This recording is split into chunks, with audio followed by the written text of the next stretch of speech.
after an investigation by the department's Disciplinary Review Board. I looked over Officer Myers' police report and I found a lot of discrepancies and information left out. For example, in his police report, he never mentions that a fellow officer held the mother and two young daughters at gunpoint. He only writes Aisha was then removed from the vehicle. He also does not detail how he kicked the leg of the handcuffed father, Mr. Ames, only stating that he began to tense his arms and turn back towards me. I made him spread his feet. In the video, there is no indication that Mr. Ames is resisting or ignoring commands. Finally, Officer Meyer never mentions cussing at or making violent threats towards the couple. At one point in the witness video, Officer Meyer can be heard yelling, "I'm gonna put a cap right in head." Myers also pointed his gun at the car occupied by the family. The report does not mention how the officers instructed the mother, Miss Harper, to set the child down in the shaded area.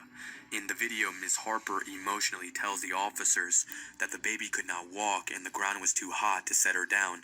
However, in the police report, Officer Meyer writes that she refused to put the child down and said she became loud, verbally abusive, and refused our commands. And I do want to mention, too, that the officer kept grabbing on my 1-year-old that cannot walk, telling me to put her on the effing floor, and like, you're getting arrested for not putting her on the floor, which I refuse to. I refuse to put my daughter on a hot 100 degrees floor, like, when she's not walking. De-escalate the situation. In 402 pages of Officer Myers' personnel records, spanning 2.5 decades through a request under state public records law, the records fill in the background on an officer whose actions caught the world's attention, but whose past, up until that point, had been relatively unknown.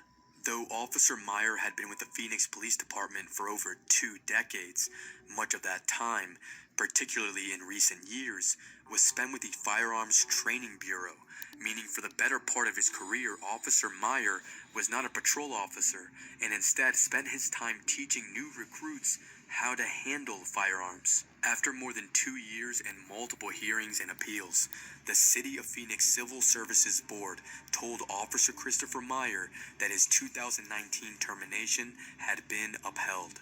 The board determined Officer Meyer did not violate all 4 charges levied against him regarding policy violations, but found evidence to support 2 that warranted his firing. They wrote in their decision to uphold his dismissal that Officer Meyer had been incompetent or inefficient, as well as abusive or threatening during his encounter with Drayvon Ames, Aisha Harper, and their children. Officer Meyer was a Phoenix cop for more than 24 years, but in less than 24 minutes, his decades on the force were defined by his very poor decisions.